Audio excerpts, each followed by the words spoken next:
اب کالعدم نہیں رہے گی۔ بزدار حکومت تحریک لبیک کو کالعدم قرار دینے کا فیصلہ واپس لینے کو تیار۔ پنجاب کابینہ سے اسمبلی کی منظوری کا عمل جاری، وفاق کی منظوری سے TLP کے اکاؤنٹس بحال ہوں گے۔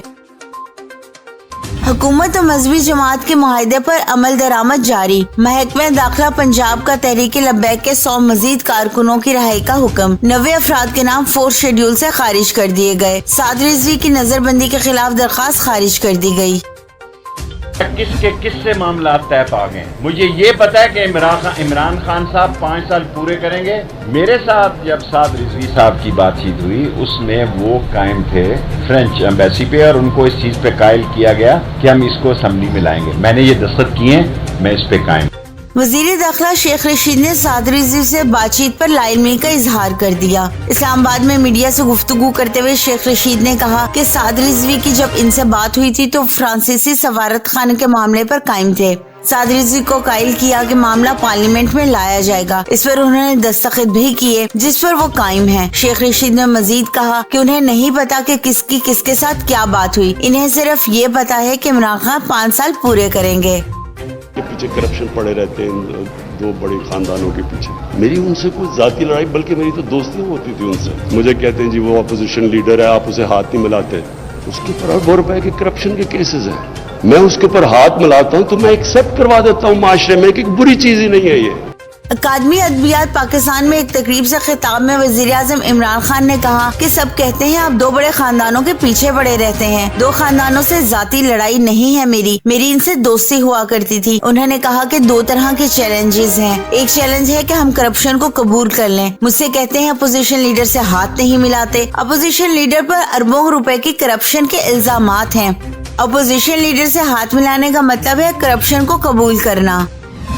کراچی کے علاقے کیوم آباد ڈی ایریا میں شادی کی تقریب میں ہوائی فائرنگ کے نتیجے میں فلیٹ کی بالکنی میں کھڑی بچی جاں بحق ہو گئی۔ پولیس کے مطابق شادی کی تقریب میں ہوائی فائرنگ کی گئی جس کے نتیجے میں ایک گولی 7 سالہ بچی کو لگی اور وہ شدید زخمی ہو گئی۔ بچی کی شناخت 7 سال کی سعدیہ حنیف کے نام سے ہوئی۔ ہوائی فائرنگ کے دوران بچی کو گردن میں گولی لگی اور گولی گردن سے ہوتی ہوئی سر میں پیوست ہو گئی۔ پولیس کے مطابق واقعے میں ملوث 2 ملزمان کو گرفتار کر لیا گیا ہے۔ گرفتار ملزمان دولہے کے بھائی ہیں۔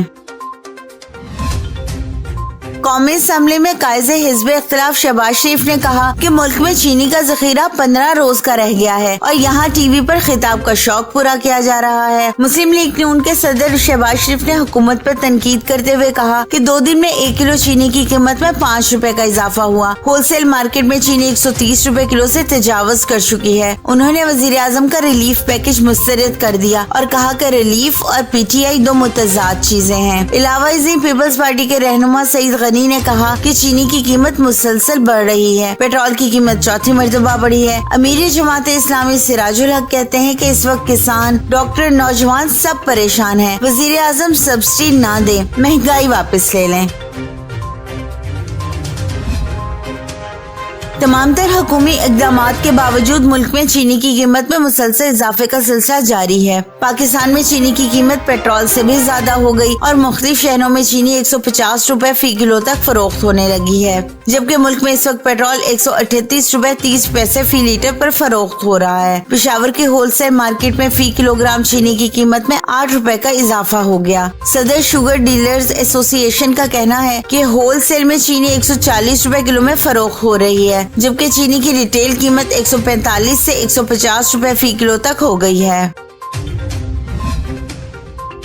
ICC men's T20 world cup کے سیمی فائنل میں جگہ بنانے کی جنگ متحدہ عرب امارات میں جاری ہے۔